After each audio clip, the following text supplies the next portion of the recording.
श्रीमद् भागवत गीता सार अध्याय 9 श्लोक 27 से 31 भावार्थ सहित व्याख्या।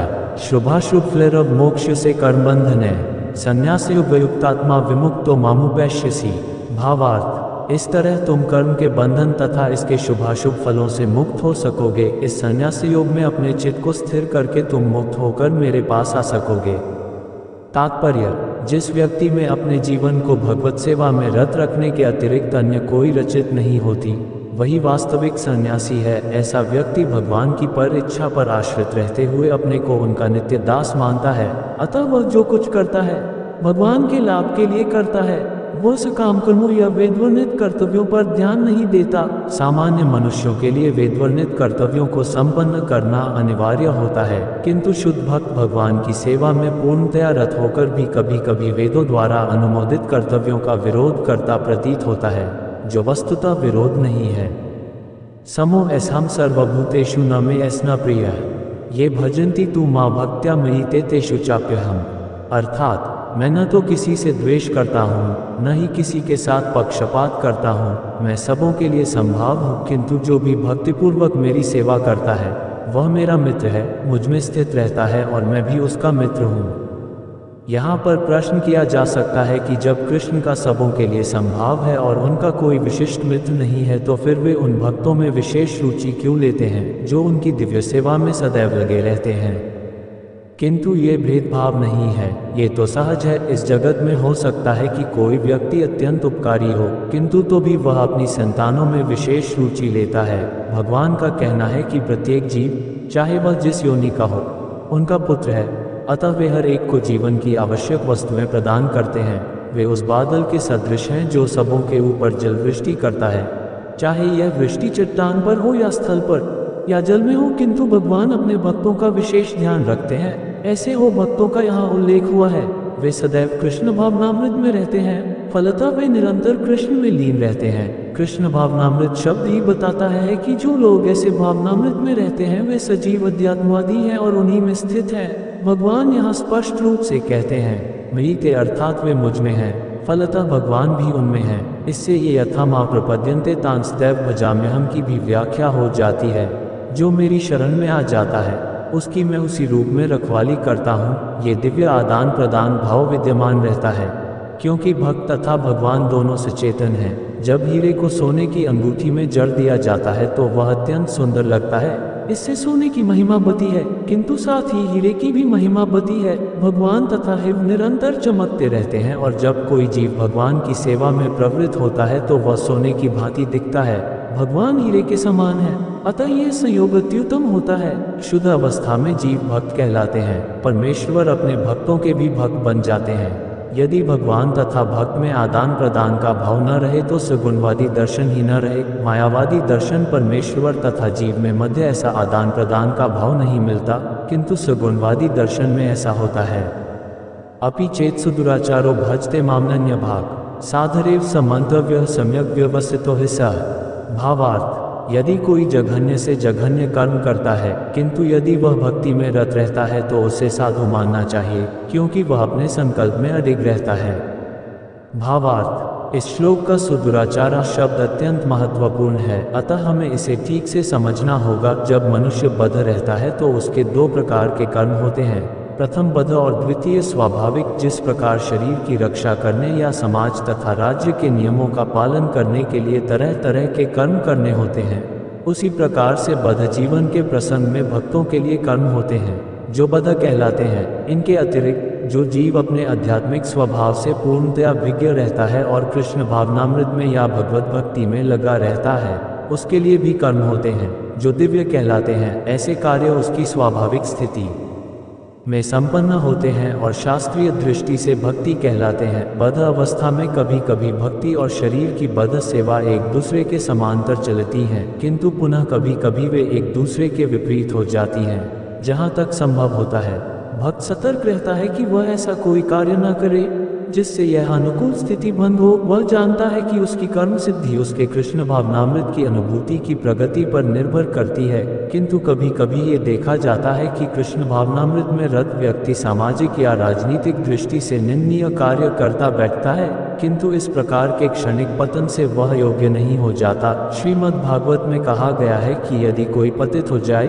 किंतु यदि भगवान की दिव्य सेवा में लगा रहे तो हृदय में वास करने वाले भगवान उसे शुद्ध कर देते हैं और उस निंदनीय कार्य के लिए क्षमा कर देते हैं। भौतिक कलश इतना प्रबल है कि भगवान की सेवा में लगा योगी भी कभी कभी उसके जाल में आ फंसता है, लेकिन कृष्ण भावनामृत इतना शक्तिशाली होता है कि इस प्रकार का आकस्मिक पतन तुरंत रुक जाता है। इसीलिए भक्ति योग सदैव सफल होता है, क्योंकि जैसा कि अगले श्लोक में बताया गया है कि ज्यों ही भक्त कृष्ण भावनामृत में पूर्णतया स्थित हो जाता है, ऐसे आकस्मिक पतन कुछ समय के पश्चात रुक जाते हैं। क्षिप्रम भवति धर्मात्मा शश्वच्छान्तिं निगच्छति कौन्तेय प्रतिजानी ही न मे भक्तः प्रणश्यति। भावार्थ, वह तुरंत धर्मात्मा बन जाता है और स्थायी शांति को प्राप्त होता है। हे कुंती पुत्र, निडर होकर घोषणा कर दो कि मेरे भक्त का कभी विनाश नहीं होता है। भावार्थ, इसका कोई दूसरा अर्थ नहीं लगाना चाहिए। 7वें अध्याय में भगवान कहते हैं कि जो दुष्कृति है वह भगवत भक्त नहीं हो सकता। जो भगवत भक्त नहीं है उसमें कोई भी योग्यता नहीं होती। तब प्रश्न यह उठता है कि संयोगवश या स्वेच्छा से निंदनीय कर्मों में प्रवृत्त होने वाला व्यक्ति किस प्रकार भक्त हो सकता है। ये प्रश्न ठीक ही है, जैसा कि 7वें अध्याय में कहा गया है, जो दुष्टात्मा कभी भक्ति के पास नहीं फटकता उसमें कोई सद्गुण नहीं होते। श्रीमद् भागवत में भी इसका उल्लेख है। सामान्यतया 9 प्रकार के भक्ति कार्यों में युक्त रहने वाला भक्त अपने हृदय में बसाता है, फलतः उसके सारे पापपूर्ण कलश धुल जाते हैं। निरंतर भगवान का चिंतन करने से वह स्वतः शुद्ध हो जाता है। वेदों के अनुसार ऐसा निधान है कि यदि कोई अपने उच्च पद से नीचे गिर जाता है तो अपनी शुद्धि के लिए उसे कुछ अनुष्ठान करने होते हैं, किंतु यहाँ पर ऐसा कोई प्रतिबंध नहीं है, क्योंकि शुद्धि की क्रिया भगवान का निरंतर स्मरण करते रहने से पहले ही भक्त के हृदय में चलती रहती है। अतः हरे कृष्ण कृष्ण कृष्ण हरे हरे, हरे राम राम राम हरे हरे, इस मंत्र का अनवरत जप करना चाहिए। ये भक्त को आकस्मिक पतन से बचाएगा। इस प्रकार वह समस्त भौतिक कलंशों से सदैव मुक्त रहेगा। माहिपार्थ व्यपाश्रित्य स्पिस्यु पाप्यो नयः स्त्रियो वैश्यास्तथा शूद्रास्ते स्पियांति प्राणगतिम। भावार्थ, हे पार्थ, जो लोग मेरी शरण ग्रहण करते हैं वे भले ही निम्न जन्मा स्त्री, वैश्य, व्यापारी तथा शूद्र श्रमिक क्यों न हो, वे परमधाम को प्राप्त करते हैं।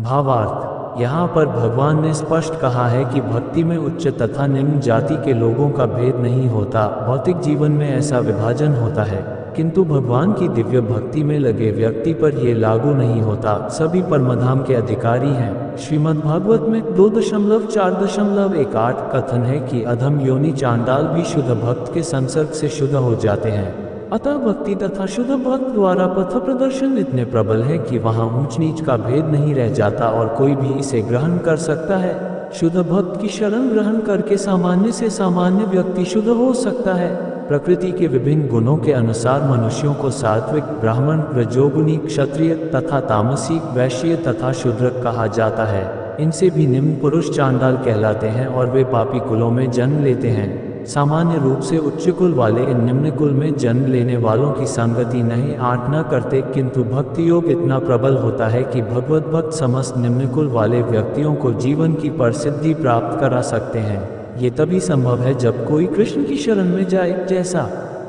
कि व्यपाश्रित्य शब्द से सूचित है, मनुष्य को पूर्णतया कृष्ण की शरण ग्रहण करनी चाहिए, तब वह बड़े से बड़े ज्ञानी तथा योगी से भी महान बन सकता है।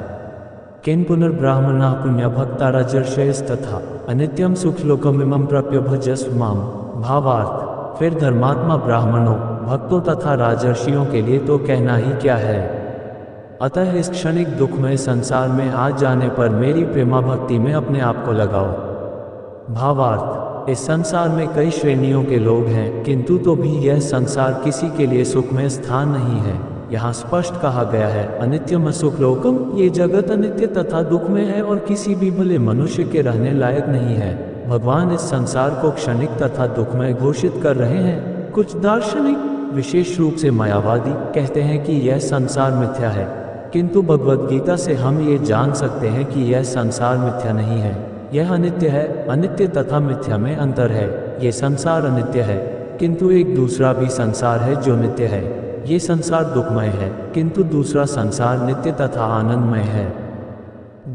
अर्जुन का जन्म ऋषितुल्य राजकुल में हुआ था, अतः भगवान उससे भी कहते हैं, मेरी सेवा करो और शीघ्र ही मेरे धाम को प्राप्त करो। किसी को भी इस अनित्य संसार में नहीं रहना चाहिए, क्योंकि ये दुखमय है। प्रत्येक व्यक्ति को भगवान के हृदय से लगना चाहिए, जिससे वह सदैव सुखी रह सके। भगवत भक्ति ही एकमात्र ऐसी विधि है जिसके द्वारा सभी वर्गों के लोगों की सारी समस्याएं सुलझाई जा सकती हैं। अतः प्रत्येक व्यक्ति को कृष्ण भावनामृत स्वीकार करके अपने जीवन को सफल बनाना चाहिए। मन्नाभ मद भक्तो मद्याजिमान नमस्कुरु मामे वैश्यसी उपवैमात्मन मत प्रायणः। भावार्थ, अपने मन को मेरे नित्य चिंतन में लगाओ, मेरे भक्त बनो, मुझे नमस्कार करो और मेरी ही पूजा करो। इस प्रकार मुझ में पूर्णतया तल्लीन होने पर तुम निश्चित रूप से मुझको प्राप्त होगे। भावार्थ, कुछ लोग आसुरी होते हैं, वे भी कृष्ण का चिंतन करते हैं, किंतु ईर्ष्यावश जिस तरह कृष्ण का मामा कंस करता था, वह भी कृष्ण का निरंतर चिंतन करता रहता था, किंतु वह उन्हें शत्रु रूप में सोचता था। वह सदैव चिंताग्रस्त रहता था और सोचता रहता था कि न जाने कब कृष्ण उसका वध कर दे। इस प्रकार के चिंतन से हमें कोई लाभ होने वाला नहीं है। मनुष्य को चाहिए कि भक्तिमय प्रेम में उनका चिंतन करे, यही भक्ति है। उसे चाहिए कि वह निरंतर कृष्ण तत्व का अनुशीलन करे। तो वह उपयुक्त अनुशीलन क्या है? ये प्रामाणिक गुरु से सीखना है। कृष्ण भगवान हैं और हम कई बार कह चुके हैं कि उनका शरीर भौतिक नहीं है, अपितु सच्चिदानंद स्वरूप है। इस प्रकार की चर्चा से मनुष्य को भक्त बनने में सहायता मिलेगी, अन्यथा अप्रामाणिक साधन से कृष्ण का ज्ञान प्राप्त करना व्यर्थ